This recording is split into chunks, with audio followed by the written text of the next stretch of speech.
जब नारायण भगवान के पास में पहुंचे हैं, कहने लगे प्रभु कलयुग का प्राणी दुराचारी हो जाएगा, व्यभिचारी हो जाएगा, बुजुर्गों से डिस्कस करने लगेगा, बात विवाद करेगा। और आप लोगों ने देखा भी होगा बड़े बूढ़ों ने बुजुर्गों ने कितनी मेहनत करके अपना जीवन निर्वाह किया, और आजकल का बेटा अगर बाप बुढ़ा है तो कहता है कि तेने जीवन में कराई क्या है, सीधा सा जवाब देगा तुमने कुछ कर पाओ जिंदगी में। ध्यान रखना श्रोतागणों, सूत जी महाराज उन 88,000 ऋषियों को इसी कथा को सुनाने के लिए जा रहे हैं, लेकिन ये कथा यहाँ से प्रारंभ हो जाती है। नारायण ने उसी समय सुदर्शन चक्र छोड़ा और कहा ऋषियों जहाँ पर ये सुदर्शन चक्र रुक जाए वहीं पर समझ लेना तुम्हारे प्रश्न का उत्तर मिल जाएगा। आगे आगे सुदर्शन चक्र है, पीछे पीछे वो 88,000 ऋषि। नैम सारण तीर्थ में जाकर के वो सुदर्शन चक्र रुका, वहीं पर 88,000 ऋषि बैठ गए। सूत जी महाराज उस समय पधारे हैं, सब श्रेष्ठ मान करके संतों ने कहा महाराज हम ये बताएं कलयुग के प्राणियों का उद्धार कैसे होगा। तो सूत जी महाराज ने कहा काल व्यापन मुख ग्रासा त्रा त्रा, जब सभी काल के वंशीभूत हो जाएंगे कलयुग के प्राणी, उस समय लिखा श्रीमद् भागवत शास्त्रम कला कीर्ते, उन जीवों का उद्धार करने के लिए श्रीमद् भागवत कथा होगी जो उन जीवों का उद्धार कर सकती है, क्योंकि भागवत में ज्ञान वैराग विवेक का भंडार भरा हुआ है। भागवत भक्ति से भरी हुई है, भागवत ज्ञान का भंडार है। तभी तो ऊपर लिख दिया जाता है श्रीमद् भागवत ज्ञान यज्ञ, भागवत से बड़ा कोई ज्ञान यज्ञ नहीं है। जब जीव मरने का डर नहीं करता, और जिसे मरने का डर लग जाए, मरने का डर लगा परीक्षित को, मरने का डर लगा परीक्षित को, 7वें दिन वो तक्षक मुझे काट लेगा, मुझे अधोगति में जाना पड़ेगा। इसी विषय में सूत जी महाराज कहते हैं एक समय की बात है, नारद भगवान बीड़ा को लेकर के जब चले जा रहे थे तो रास्ते में क्या देखा है,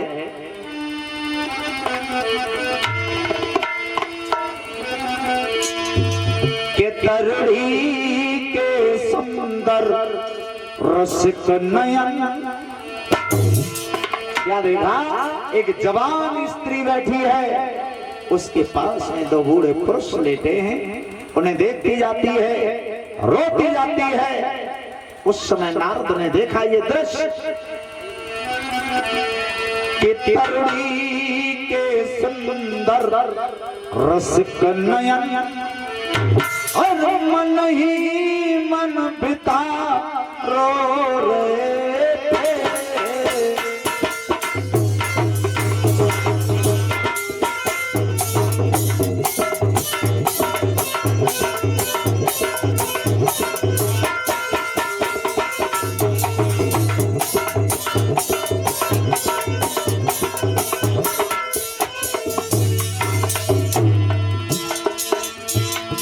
तरुणी के सुंदर रस नयन मन ही मन बितारो,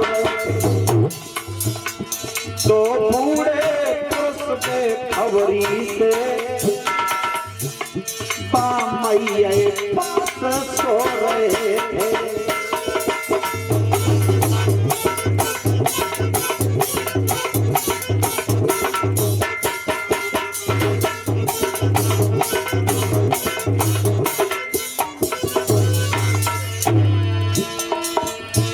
देखा नारद ने 2 पुरुष लेटे हैं, उन्हें देखती जाती है और वो जवान स्त्री रोती जा रही है। नारद ने पूछा, हे देव इन पुरुषों का लक्षण क्या है, सुख सदनी तेरे रोने का है, देवी तो कारण क्या है।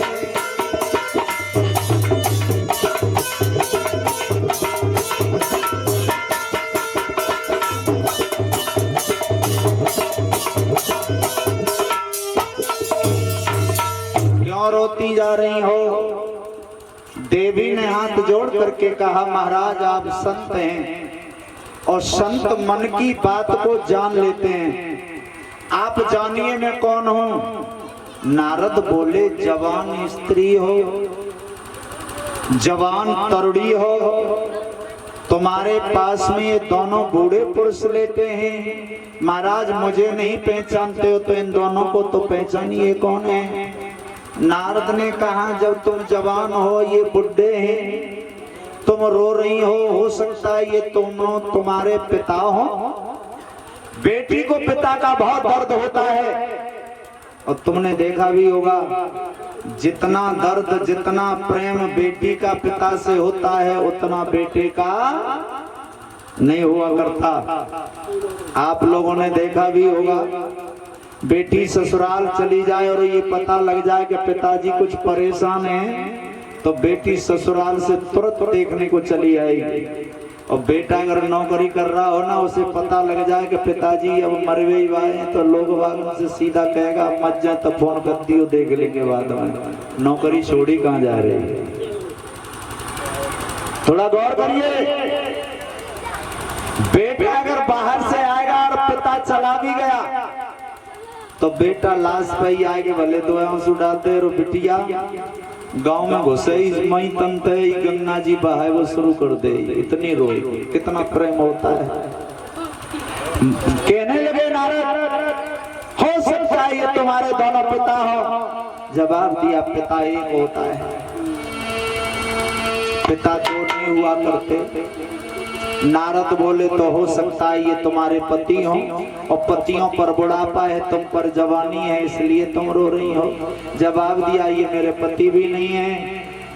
फिर तुम्हारे भैया हो सकते हैं, बहन जवान है, भैया बुढ़े हैं। बोले, ये मेरे भैया भी नहीं है।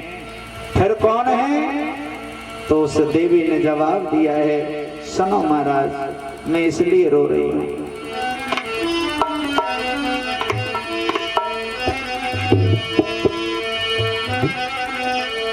कि मैं लोग कहूँ सुंदरी नहीं। मुझे स्त्री समझ रहे हो ना, मैं स्त्री नहीं। मैं लोग कहूँ सुंदरी नहीं और सब मुझसे भक्ति कहते हैं।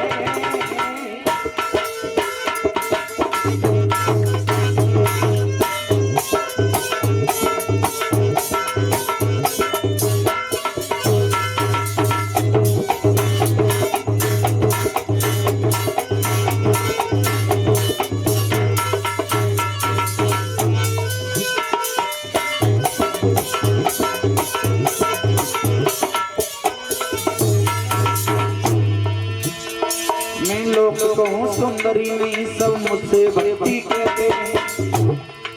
और जिन्हें तुम पति और पिता बता रहे हो ना, एक ज्ञान वैराग्य रूप मेरे, अरे नारद दोनों बेटे।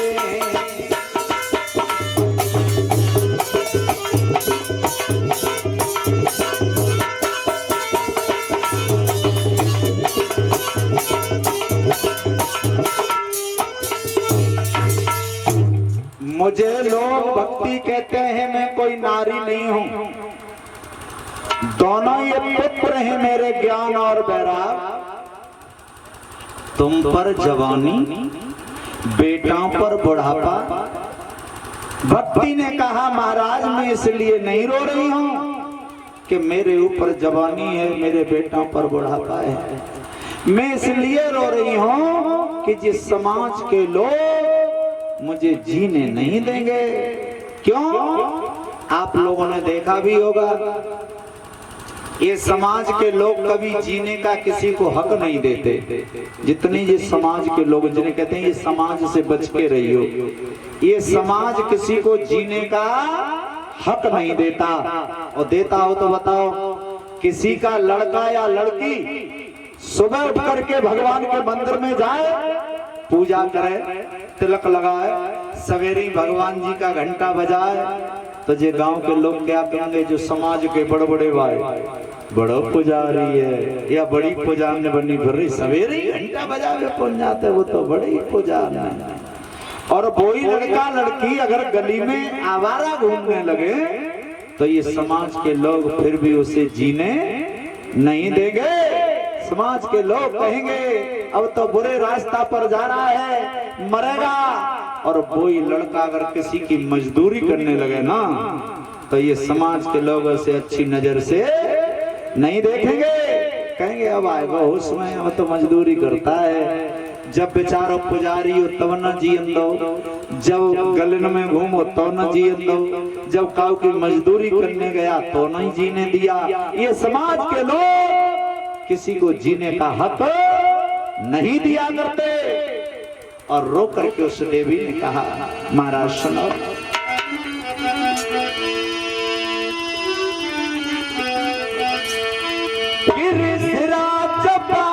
मरने की है लज्जा की खास निशानी है, और बेटन पे आओ बुढ़ापो है मैया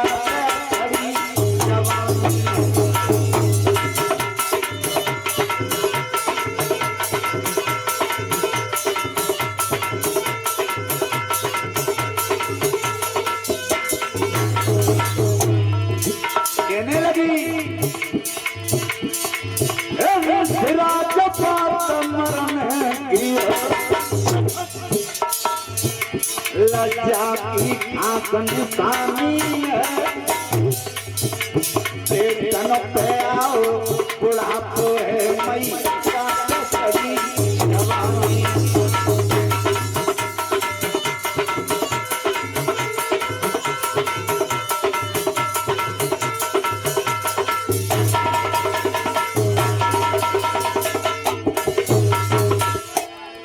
बैठ जाएं बेटियां थोड़ी देर, अभी आरती करा रहे हैं। कहने लगी द्वापर की भरी जवानी थी,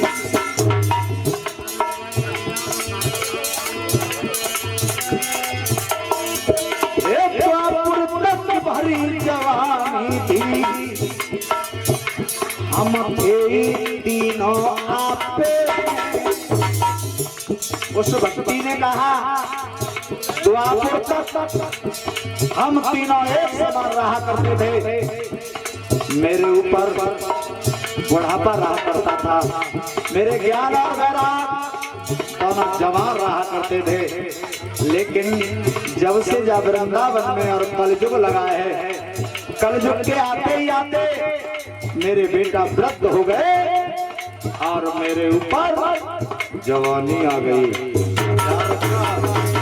श्रोतागणों, कल युग में ज्ञान और वैराग दोनों बूढ़े हैं और बुढ़ों की बात कोई नहीं मानता, ज्ञान की बात कोई नहीं मानता, वैराग की बात कोई नहीं जानता।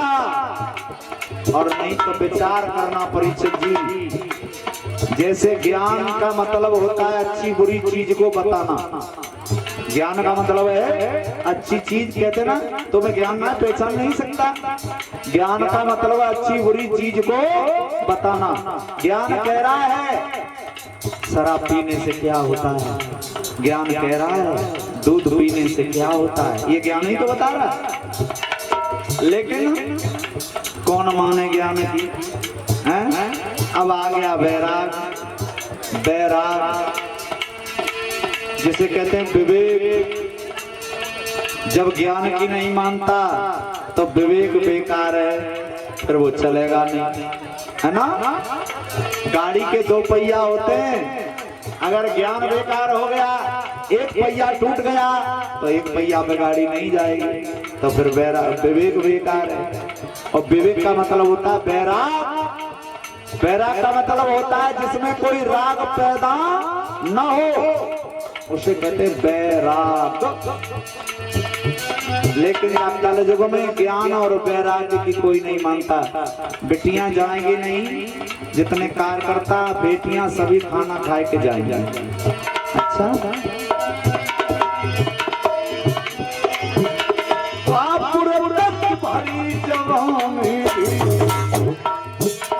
हम थे तीनों आपे में, लेकिन कल युग के आते ही मेरे